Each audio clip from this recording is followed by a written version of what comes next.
Hello दोस्तों, हमारी आज की इस कहानी का नाम है चुप्पी। अरे बेटा, इसमें नींबू पानी क्यों ले आई? यह तो वाइन के गिलास है। ओके मम्मी जी, अभी चेंज कर देती हूँ, स्नेहा ने अपनी सास से कहा। स्नेहा की सासू माँ अपनी किटी पार्टी की एक सहेली के साथ बैठी बातें कर रही थी। आज दोनों का नींबू पानी पीने का मन था। स्नेहा गिलास भी लेकर आई गई थी तो उन्होंने टोक दिया। वैसे वह कोई नई बात नहीं रहे। स्नेहा के साथ यह टोका टोकी यह चलती ही रहती है। यह लोग महानगर में रहने वाले हाई सोसाइटी टाइप लोग हैं। स्नेहा एक बहुत समाज परिवार के पैसे वाले घर की इकलौती लड़की है। अच्छा खासा कारोबार है उसके पिता का। स्नेहा ने भी सारे आराम बचपन से देखे हैं, लेकिन उसके और इन लोगों में रहन सहन में काफी अंतर है।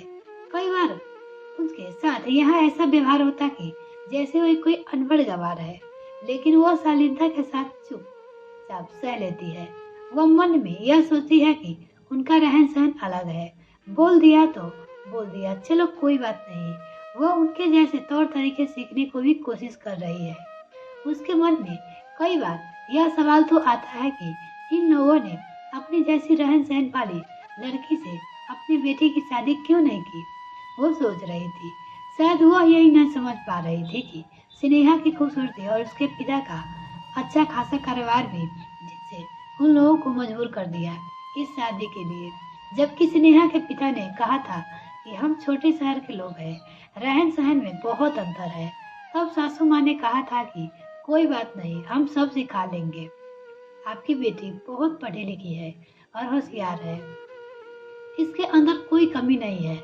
लेकिन अब इन्हें रोज कमियां दिखती दिखती रहती है। अब इन सब बातों को दिमाग से झटक कर स्नेहा अपने कामों में लग गई। वो सब बर्दाश्त कर लेती, लेकिन उसके पति पार्थ को अपने साथ काम करने वाली एक महिला के साथ जरूरत से अधिक दोस्ताना उससे बर्दाश्त नहीं हो रहा है। जब भी वह कुछ कहने की कोशिश करती तो पूरा घर यही कहता कि अरे, साथ काम करने वाली दोस्ती तो दोस्ती होती है, तुम नहीं समझ पा रही हो, उसमें कुछ गलत कुछ भी नहीं है। उस लड़की के घर आना, इन लोगों के साथ इतना घुलना मिलना, इतनी नजदीकी के साथ अधिकार के साथ पार्थ से बातें करना स्नेहा को अच्छा नहीं लगता है। परंतु हमेशा यह कह दिया जाता है कि इसमें कुछ गलत नहीं है। वह भी सोचने लगती है कि चलो, हो सकता है वह गलत सोच रही है, कुछ भी गलत नहीं है। उन दोनों के बीच में वो हमेशा यही सोचती कि वह अपने नाम की तरह ही एक दिन इन लोगों के मन में ऐसी जगह बना लेगी और उनकी सारी शिकायतें दूर हो जाएगी। वो मन ही मन सोच रही थी। आज का तो पूरा दिन उसी सब उपाय में निकल गया। पता ही नहीं चला कि कब शाम हो गई। स्नेहा ने रसोई जाकर कुक को बताया कि रात के खाने में क्या बनेगा और शाम के लिए कॉफी बनाने के लिए बोल दिया। उसके पता था कि पार्थ के आने का टाइम हो गया है, तो सब एक साथ बैठकर कॉफी पियेंगे। पार्थ ऑफिस से आ गए। कपड़े बदलकर वह भी ड्राइंग रूम में बैठ गए। कॉफी का इंतजार करने लगे। आज कॉफी कुछ खुश नजर आ रहे हैं।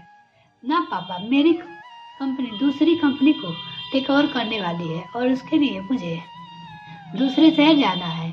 सारे बोर्ड ऑफ डायरेक्टर की मीटिंग रखी है। मीटिंग के बाद एक फैमिली पार्टी होगी जिसमें सबको अपनी वाइफ के साथ आना है। बोलकर पार्थ चुप हो गया। स्नेहा मन ही मन खुश हो गई। इस बहाने उसको भी पार्थ के साथ बाहर जाने का मौका मिलेगा, वरना वो हमेशा काम में बिजी रहती है। अच्छा बेटा, ऐसी बात हो तो फिर स्नेहा को कुछ अच्छे कपड़े की शॉपिंग करा दे। जैसे ही पार्टी पहने तो पार्थ की माँ ने कहा माँ, मैं सोच रहा हूँ कि अंजलि को अपने साथ ले जाऊँ। स्नेहा उस पार्टी में सेट नहीं होगी। मुझे लगता नहीं कि स्नेहा को कोई प्रॉब्लम होगी अगर अंजलि मेरे साथ जाए। वहाँ कौन जानता है कि अंजलि मेरी वाइफ नहीं है। यह सुनकर स्नेहा तो सन्न रह गई। वो कुछ बोली नहीं, चुपचाप अपने कमरे में चली गई। अरे क्या हुआ डार्लिंग, बुरा मान गई। पीछे पीछे पार्थ भी रूम में आ गए।